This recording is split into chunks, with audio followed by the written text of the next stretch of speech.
पद्म Vibhushan doctor Anil Kakodkar ji, पूर्व अध्यक्ष परमाणु ऊर्जा आयोग और पूर्व निर्देशक BARC, डॉक्टर शेखर मांडे जी, अध्यक्ष Vigyan Bharati, doctor Ravindra Kulkarni, vice chancellor Mumbai विश्वविद्यालय, doctor Ajay Bhamre, pro vice chancellor Mumbai विश्वविद्यालय, इस कार्यक्रम में उपस्थित विशिष्ट अतिथिगण, संकाय के सदस्य, छात्र, आप सभी को नमस्कार। इससे पहले कि मैं स्वर्गीय श्री जमशेद जी टाटा और उनके योगदान के बारे में बात करूं, मैं विज्ञान भारती के राष्ट्रीय संगठन सचिव स्वर्गीय जयंत सहस्त्रबुद्धे को अपनी भावभीनी श्रद्धांजलि अर्पित करता हूं। हाल ही में उनका निधन हो गया। स्वर्गीय जयंत सहस्त्रबुद्धे ने राष्ट्रीय और अंतर्राष्ट्रीय स्तर पर स्वदेशी विज्ञान को बढ़ावा देने के लिए अपना जीवन समर्पित कर दिया। देवियों और सज्जनों, यह हमारा सौभाग्य है कि अंतर्राष्ट्रीय ख्याति प्राप्त परमाणु भौतिक वैज्ञानिक डॉक्टर अनिल काकोडकर जी हमारे बीच उपस्थित है। हमें इस बात की भी खुशी है कि CSIR के पूर्व निदेशक एवं विज्ञान और प्रौद्योगिकी के लिए शांति स्वरूप भट्टागर पुरस्कार प्राप्त करता डॉक्टर शेखर मांडे जी विज्ञान भारती के अध्यक्ष के रूप में हमारे बीच मौजूद है। मैं भारत सरकार के संस्कृति मंत्रालय, उनके सहयोग से भारत के स्वतंत्रता संग्राम के गुमनाम नायक श्रृंखला के आज के आयोजन जमशेद जी नसरवान जी टाटा, भारत के आधुनिक विज्ञान के अगुआ, पर इस राष्ट्रीय संगोष्ठी और प्रदर्शनी के आयोजन के लिए मैं मुंबई विश्वविद्यालय और विज्ञान भारती को बधाई देता हूं। मुझे यह जानकर खुशी हुई कि विज्ञान भारती ने स्वतंत्रता संग्राम में भारतीय वैज्ञानिक समुदाय के योगदान पर ऐसे कार्यक्रमों की एक श्रृंखला आयोजित की है। हम आमतौर पर आजादी को राजनीति और आर्थिक नजरिए से देखते हैं, लेकिन आजादी एक बहुआयामी परिणाम है। हमारे स्वतंत्रता सेनानियों में कवि, शिक्षक, किसान, मजदूर, आदिवासी, कलाकार, व्यापारी और यहाँ तक कि वैज्ञानिक भी थे। बंकिम चंद्र के वंदे मातरम में पूरे देश को आजादी की लड़ाई में एकजुट करने की ताकत थी। स्वतंत्रता प्राप्ति के 76 साल बाद अब समय आ गया है कि हम जीवन के सभी क्षेत्रों के अपने स्वतंत्रता सेनानियों को याद करें, जिनके योगदान को शायद ही कभी स्वीकार किया गया हो। राजभवन के अपने हालिया दौरे के दौरान भारत की माननीय राष्ट्रपति श्रीमती द्रौपदी मुर्मू ने कहा था कि 1857 से पहले भी देश में विभिन्न स्थानों पर स्वतंत्रता संग्राम हुए थे, जिन्हें उजागर करने की आवश्यकता है।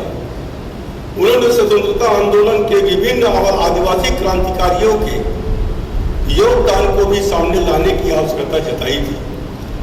आज भले ही बहुत देर से हम स्वर्गीय जमशेद जी टाटा के जीवन, कार्य और राष्ट्र के प्रति उत्थान और विकास में उनके विविध योगदान को याद कर रहे हैं। भारत के अधिकांश लोग स्वर्गीय जमशेद जी टाटा को भारत के अब तक के सबसे बड़े औद्योगिक घराने टाटा समूह के संस्थापक के रूप में जानते हैं। हालांकि जमशेद जी टाटा उससे कहीं अधिक थे। वह सच्चे दूरदर्शी थे। उनका मानना था कि भारत की प्रगति की कुंजी औद्योगिक विकास को बढ़ावा देने के साथ शिक्षा के माध्यम से युवाओं को सशक्त बनाने में निहित है। औद्योगिकरण के क्षेत्र में उनकी उपलब्धियों ने न केवल हमारे देश के आर्थिक परिदृश्य को बदल दिया, बल्कि अनगिनत उद्यमियों को बड़े सपने देखने और उन्हें साकार करने की दिशा में साहसिक कदम उठाने के लिए प्रेरित किया। उनका मानना था, स्वतंत्रता के लिए पहले भारत की औद्योगिक आत्मनिर्भरता सुनिश्चित करनी होगी। इस प्रकार वह आत्मनिर्भर भारत के शुरुआती समर्थकों में से एक थे। उन्होंने भारत का पहला लोहा और इस्पात उद्योग किस्को जमशेदपुर में स्थापित किया।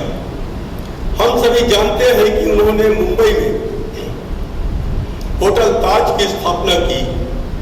उनके प्रयासों से स्थापित Indian institute of science Bangalore विज्ञान प्रौद्योगिकी शिक्षा के क्षेत्र में उनके योगदान की मिसाल है। आज 2023 वर्ष में भी भारतीय विज्ञान संस्थान को भारत के शीर्ष 3 उच्च शिक्षण संस्थानों में स्थान दिया गया है। भारतीय सभ्यता में विज्ञान और प्रौद्योगिकी की एक मजबूत परंपरा रही है। आधुनिक आविष्कारों के सदियों पहले से ही भारत विज्ञान और प्रौद्योगिकी के क्षेत्र में सक्रिय योगदान दे रहा था। गणित और चिकित्सा, धर्म कर्म, धातु कर्म और खनन, कैलकुलस और टेक्सटाइल, वास्तुकला और खगोल विज्ञान, मानव विज्ञान और उन्नति में भारतीय सभ्यता का योगदान समृद्ध व विविध रहा है। महानतम भारतीय गणितज्ञ और खगोल शास्त्री भास्कराचार्य ने बीजगणित, कैलकुलस में दशमलव प्रणाली में कुछ महानतम ग्रंथ लिखे। दुर्भाग्य से विदेशी आधिपत्य के लंबे दौर में हमने आत्मविश्वास खो दिया, हीन भावना से भर गए। एक समय आया जब विज्ञान, कला और प्रौद्योगिकी में हमारी उपलब्धियों को संदेह की दृष्टि से देखा जाने लगा, लेकिन आज परिदृश्य बदल रहा है। मेरा मानना है कि हम विज्ञान, प्रौद्योगिकी और नवाचार की शक्ति के माध्यम से ही गरीबी, भूखमरी, बीमारी, स्वच्छता, कुपोषण, जलवायु परिवर्तन, जल और ऊर्जा असुरक्षा जैसी अपनी चुनौतियों का समाधान कर सकते हैं। देश में विज्ञान और प्रौद्योगिकी शिक्षा के मानकों के विषय पर मैं चिंतित होता हूँ। हमारे पास बहुत बड़ी संख्या में समान निम्न स्तर के विज्ञान संस्थान हैं। इनके बीच में उत्कृष्टता के कुछ द्वीप हैं। लगभग 75 वर्षों तक हम एक ऐसी शिक्षा प्रणाली पर निर्भर रहे जो हमारे औपनिवेशिक आकाओं के हितों की पूर्ति के लिए बनाई गई थी।